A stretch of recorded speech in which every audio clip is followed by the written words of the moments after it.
The most important part to any zoo is the animals in the enclosures they call home. Throughout the series, I'll be designing different enclosures for an array of animals, whilst also keeping guest interaction at the forefront of every build.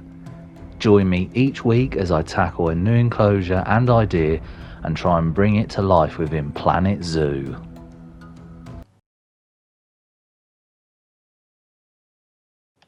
Today I wanted to add a pop of colour to the zoo, so I decided to build a flamingo enclosure. My idea was simple: lots of pink, a big pool for the flamingos to sit in, and lots of plant and foliage to really cover the island that they will have to chill on during the day in the sun. Here are the stats for the flamingo. As you can see, water is a big requirement, and so is land space. And the requirement for the fencing isn't too high either, so that means the guests can get a brilliant view of the animals. Something I haven't mentioned before in this series is the land mass, and which, as you can see, they are found in a lot of places, these flamingos. So it's nice to have an animal with such a wide region where they can be found. Now on to more of the social structure of the group, and obviously flamingos are found in quite large groups, so that was something I really wanted to bring home with this build and make sure it's big enough to house as many flamingos as possible.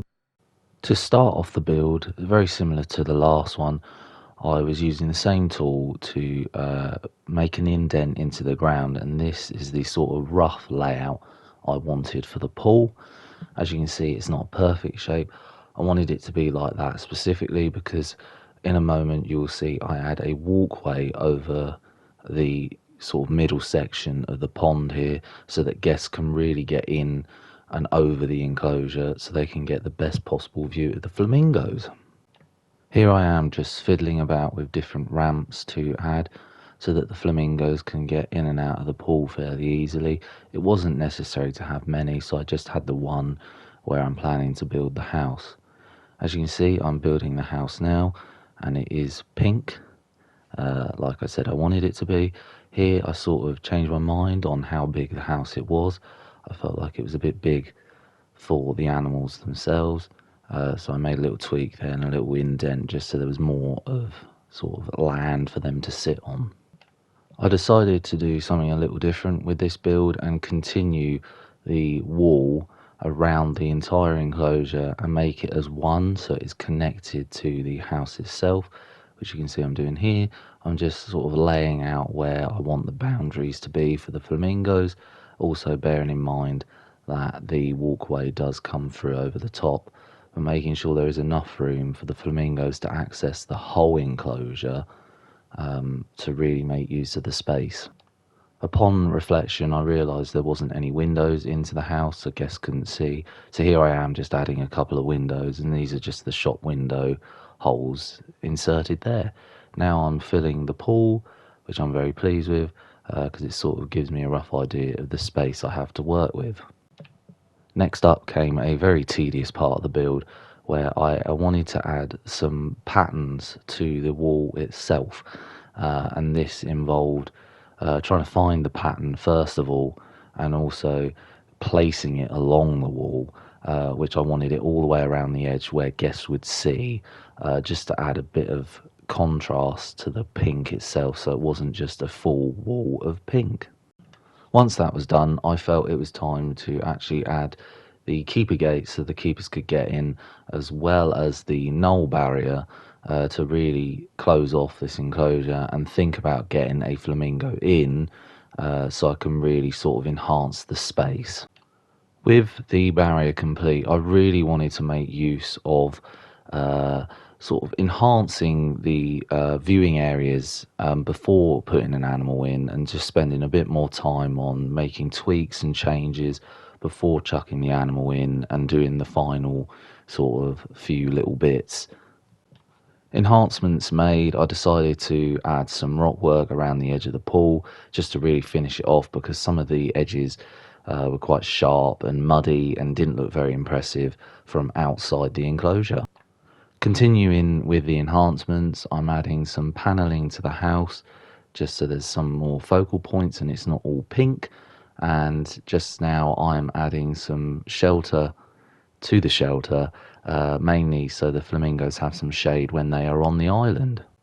Whilst waiting for the flamingo to arrive, as you can see there, it's just turned up while I was adding some glass panels. I start doing the enhancements to the enclosure, and first of all, like always, was getting the ground levels right, adding sand, rock, and sort of getting rid of all that long grass which flamingos wouldn't normally be seen in. Now I'm adding some plants and foliage around the edge. This back wall I later add some more fencing to, because I wasn't very happy with it being that low to the ground. I'm trying to add as many different plants to the enclosure, whilst also adding ones into the water here, which you'll see. There was a fine level I could have with the flamingos. They couldn't have too much coverage, but I wanted enough to really close in the space, but also keep the island as open as possible.